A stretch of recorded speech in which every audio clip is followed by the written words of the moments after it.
මේ සිදුවීම සිද්ධ වෙන්නේ 1996 ලෝකකුසලානේ අර්ධවසන් පූර්ව තරගයට ශ්‍රී ලංකා කණ්ඩායම පාකිස්තානයේ ෆයිසලාබාද් වෙත යන්නට ගුවන් යානයට ගොඩනැවුවා.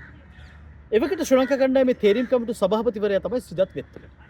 ඔහු සමග යාබද අසුනේ ඉන්න සනත් ජයසූරිය තරගාවලියේ වටිනාම ක්‍රීඩකයා. සිදත් වෙත්තමුණිගේ අතේ තියෙනවා බොහොම වටිනා ස්විස් ඔරලෝසුවක්. මේ ඔරලෝසුව දැකලා සනත් අහනවා මට මේක තෑගි දෙන්න පුළුවන්ද කියලා. සිදත් ටිකක් උපායශීලී.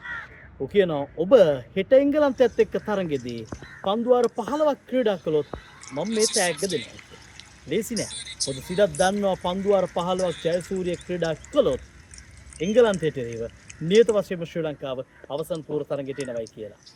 ෆයිසලාබාද් ක්‍රීඩාංගණයේ අර්ධ අවසන් පූර්ව තරගයේ ලෝක කුසලාන ඉතිහාසයේ ශ්‍රී ලංකාව ප්‍රථම වතාවට පිළිබුණුන් පිටු දැකීමේ තරගයකට සහභාගී වුණු තරගය.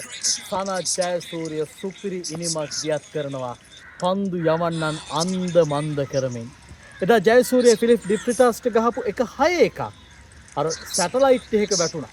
ඒක කැමරා කාච වලට හසු කරගන්නටත් කැමරා කණ්ඩායමට හැකියාව ලැබුණේ නැහැ. හැබැයි ජයසූරිය ඉන්නේ පන්දුවාර 13යි.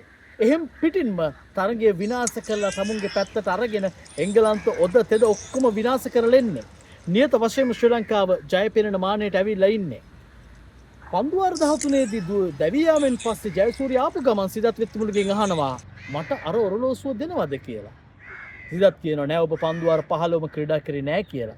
හැබැයි පස්සේ සිදත් ආපහු එන ගමනේදී ජයසූරියට ඒ වගේම වටිනා අත්ඔරලෝසුවක් ටැග්ගක් හැටියට දීලා තියෙනවා. හරි අපූර්ව කතාවක්. අද සනත් ජයසූරිය පුහුණු කරුවා හැටියට ශ්‍රී ලංකා ක්‍රීඩකයන්ට තෑගි දෙන්නේ කොහොමද?